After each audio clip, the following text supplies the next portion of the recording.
अपने दोस्तों के बारे में भी जान ले। एग्जाम करीब जो है।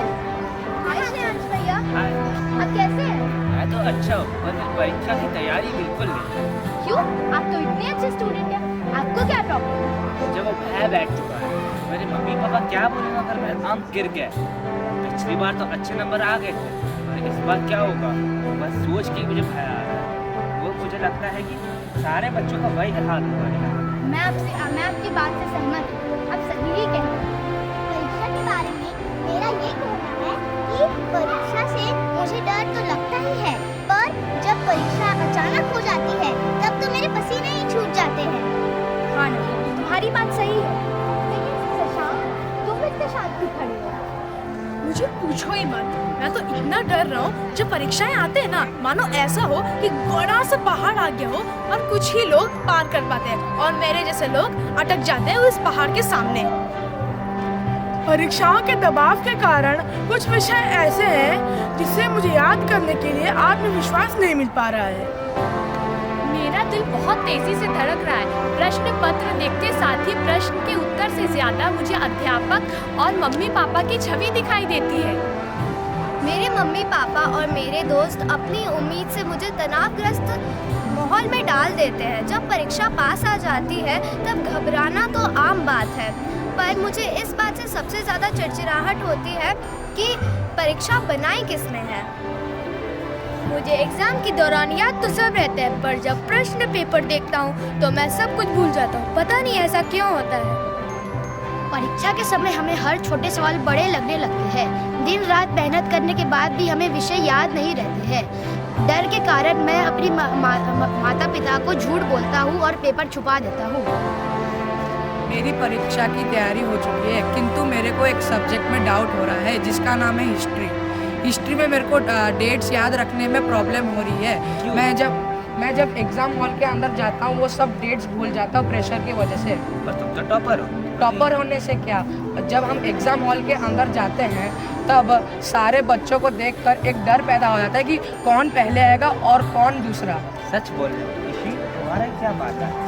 मैं पढ़ाई करने की कोशिश तो करता ही हूँ, मगर जब भी मैं पढ़ाई करने के लिए बैठ जाता हूँ मेरा ध्यान भटक जाता है।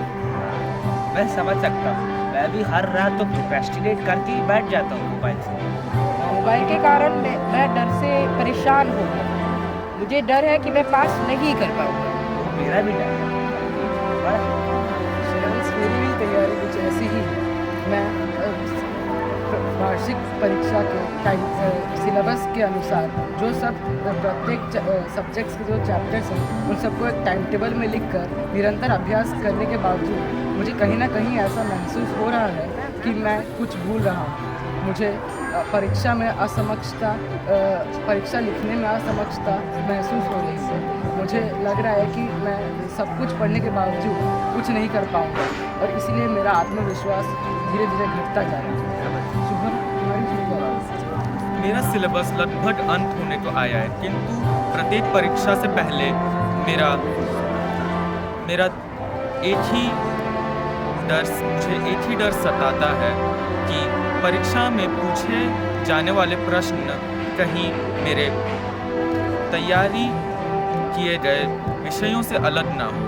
इस डर से मैं प्रश्नों के बारे में सोच कहीं परीक्षा में अपना समय व्यर्थ ना करूं। जो अंक मेरे आने भी वाले थे उन्हें भी मैं खो ना दूं। अंशिका, तुम्हारी स्थिति क्या है? मेरी तैयारी तो ठीक चल रही है। भय तो सिर्फ इसी बात का है कि यदि मेरे अंक ऊपर नीचे हो गए तो समाज में मेरे माता पिता, मित्र और गुरु मुझे नीचा दिखाएंगे। मेरे माता पिता सदैव इसी ख्याल में डूबे रहते हैं कि मेरा एडमिशन अच्छे कॉलेज में होगा या नहीं। यदि मैं उनकी अपेक्षाओं पर खड़ी नहीं उतर पाई तो उनकी उम्मीद ही टूट जाएगी। परीक्षा, मेरे को तो स्कूल में आने का मन नहीं करता है, क्योंकि हमारे स्कूल में ऐसे कुछ शिक्षक हैं जिनके सामने अगर मैं जितनी भी मेहनत कर लूँ फिर भी मेरे में एक धब्बा लग गया है, चीटर, जिसके कारण मेरे को हर रोज़ कोई भी दिन स्कूल आने का मन नहीं करता है। पर फिर भी इस माता पिता के दबाव के कारण मुझे हर रोज़ स्कूल आना पड़ता है। मेरा ये विचार है कि हमारे पेरेंट्स हमें कभी समझते नहीं हैं। जो हमें करना होता है वो हमारा सुनते नहीं हैं, और इसी वजह से कभी कभी मेरा मन करता है कि खुद को कमरे में बंद कर लूँ और कभी ना निकलूँ। और कभी कभी तो ऐसा भी लगता है है कि कश्मीरी का पढ़ने से घर में कलेश ना हो जाए। तुम्हारा क्या विचार है? मेरा भी यही विचार है कि हम जो करना चाहते हैं हमें वही करने का स्वतंत्रता मिले और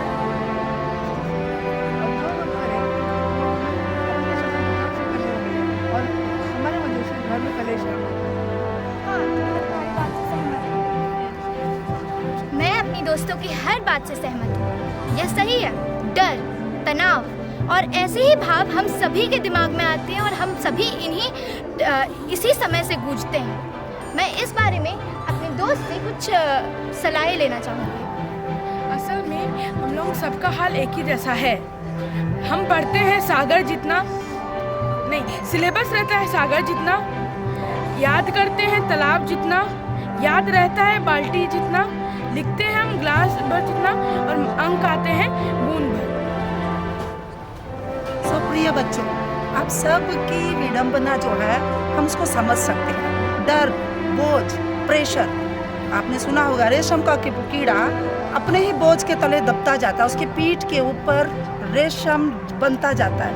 यानी हमारी आदत हो गई है, बोझ हम स्वयं अपने ऊपर लेते जा रहे हैं। हमें निस्तब्धता से आगे बढ़ना है, अपने ही स्वयं को आंकलन करना है कि हम किस गति से आगे बढ़ सकते हैं और कभी भी बोझ को बोझ नहीं समझना चाहिए। पढ़ाई को निरंतर आगे लेना है, मोबाइल को 2 महीने के लिए बंद कर देना है, माता पिता की बातों को भी सुनकर आगे की पढ़ाई जारी रखनी चाहिए। धन्यवाद। So, only one advice to one and all present over here: have faith on yourself, be very confident, be with lot of positivity and give your best. Then you will definitely win in your life. Is that clear? Yes, ma'am. Thank